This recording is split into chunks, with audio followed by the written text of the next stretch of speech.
Bismillahirrahmanirrahim. Assalamualaikum warahmatullahi ta'ala wabarakatuh wa maghfiratu wa ridwanu.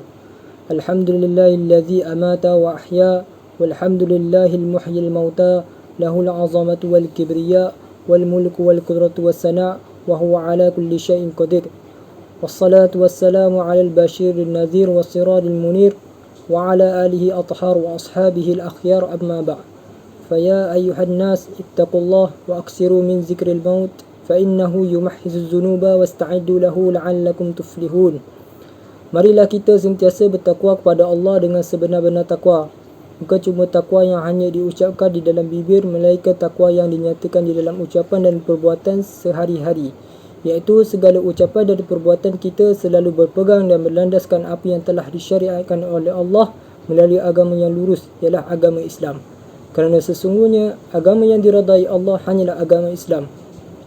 Ketahuilah bahawa Allah berfirman, kullu nafsin za'iqatul maut fa innama tuwaffawna ujurakum yawmal qiyamah faman zuhziha 'anil nari wa udkhilal jannata faqad faz wa mal hayatud dunya illa mata'ul ghurur.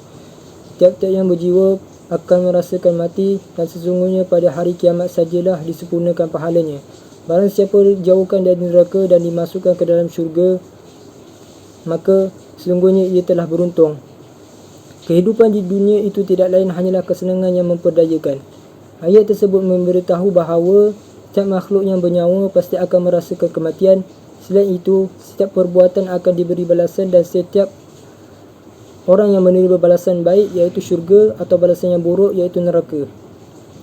Siapa pun yang diselamatkan dari api neraka dan dimasukkan ke dalam syurga, maka ia adalah orang yang beruntung. Dan kesenangan dunia hanyalah kesenangan yang sementara dan memperdaya. Ada kalanya seorang diberi kesenangan hidup, kemudian ia mati dan meninggalkan segala kesenangan di belakangnya. Kemudian dia akan berakhir di syurga kalau ia beriman dan beramal soleh, atau akan berakhir di neraka kalau ia mati dalam keadaan kafir dan membawa berbagai macam dosa. Sehubungan dengan kematian yang akan mendatangi setiap orang secara tiba-tiba, maka sebagai seorang yang berakal, hendaklah kita telah mempersiapkan segala sesuatu sejak dini. Untuk menghadapi kematian, Nabi SAW bersabda, "Ma haqqu mri'in muslimin lahu syai'un yusi fihi yabitu lailataini illa wasiyatuhu maktubatun 'indahu." Setiap seorang muslim yang bermalam selama 2 malam, maka ia wajib telah meletakkan wasiatnya di sisinya. Hadis tersebut memberitahu bahawa setiap orang tidak boleh lengah dari saat kematiannya, kerana ia merasa sihat dan kaya, kerana kematian akan datang secara tiba-tiba. Kalau seorang tidak mempunyai perbekalan yang cukup, maka ia akan rugi di akhiratnya. Nabi SAW pernah memegang bahu Ibnu Umar seraya berkata, kun fid dunya ka'annaka gharibun aw 'abiru sabilin. Jadilah engkau di dunia ini sebagai seorang asing atau sebagai seorang yang berkelana. Maksudnya, janganlah engkau merasa aman ketika di dunia dengan memperbanyak kekayaan dan hidup berfoya-foya, sehingga kau lalai dengan kehidupanmu di akhirat. Kerana kehidupan di dunia adalah sementara, sedangkan di akhirat adalah kehidupan yang abadi. Seorang yang hidup di dunia ibarat seorang musafir yang berada di suatu kota untuk sementara waktu. Selanjutnya, ia akan kembali ke tempat tinggalnya abadi, kerana di kota yang ia kunjungi, ia tidak mempunyai keluarga maupun tempat tinggal. Nabi SAW berwasiat, "Iza amsayta fala tantaziri sabaha wa iza asbahta fala tantaziri masa'a wa khuz min sihatika limaradika wa min hayatika limautika." Jika engkau berada di petang hari, maka janganlah menunggu tibanya pagi hari, dan jika engkau berada di pagi hari, maka janganlah menunggu tibanya petang hari. Pergunakanlah kesempatan di waktu sihatmu sebelum tiba saat sakitmu, dan pergunakanlah kesempatan di waktu hidupmu sebelum tiba saat kematianmu. Abdullah ibn Umar adalah seorang pemuda yang pernah menerima didikan Nabi SAW sejak usia balik, sehingga ia selalu hidup sederhana dan hati-hati demi untuk kehidupannya di akhirat. Nasihat Nabi SAW di atas memperingatkan kita tentang tibanya saat kematian yang mendadak. Kerana itu, setiap orang diingatkan untuk memikirkan kematian setiap saatnya agar ia bersiap-siap sejak dini, sehingga ia tidak menyesal bila saat kematiannya tiba. Nabi SAW bersabda, "Badiru bi'amali sab'an, hal tantaziruna illa fakrun mansin, aw ghaniyyun mutghin, aw maradun mufsidun, aw mautun mujahizun."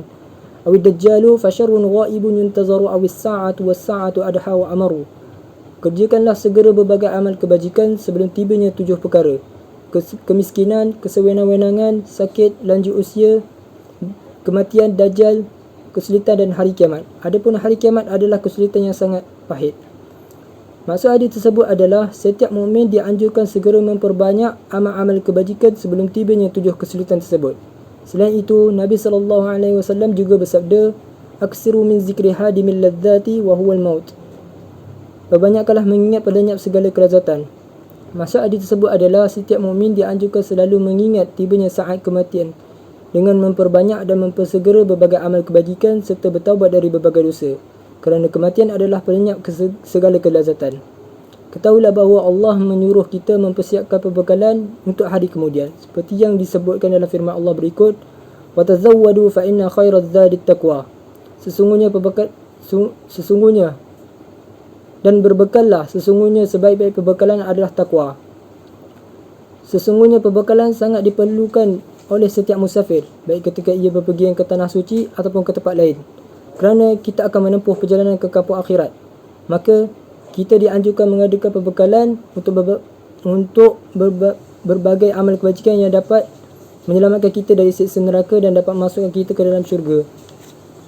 Kerana itu Allah menyebutkan sesungguhnya sebaik-baik perbekalan adalah takwa, kerana di sana tidak memerlukan harta sedikit pun, bahkan harta tidak berguna sedikit pun di akhirat. Nas'alullah lana wa lakum al-afiyah. Allahumma la tahrimna ajrahum wa la tadillna ba'dahum. Sallallahu alaihi wasallam Muhammad wa ala alihi wa sahbihi wasallam. Hadza minni wa afwa minkum.